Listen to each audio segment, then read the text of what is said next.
Labas muna tayo mga lods. At bibili muna tayo ng mga patoka ng mga manok.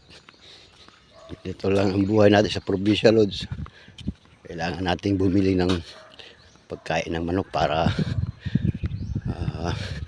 kaangay yun ang pangunahing kanilang kailangan. Pagkain, tapos vitamins nila. Kailangan i-maintain kasi natin yung kanilang kalusugan para mataba, para pag naibenta natin medyo magandang-ganda rin ang kita. Ito palang aming daanan, lods, papuntang bilihan ng patoka ng manok. Dito tayo bibili sa Upper A lang. Mayroon naman dito sa mga tinda-tindahan ng mga manok dito, patoka ng manok dito, lods. Hindi na tayo pupunta ng bayan. Ito ang aming lugar. Ito ay Upper A lang na to, lods. Doon sa bahay, lower Mudyang yun nandun.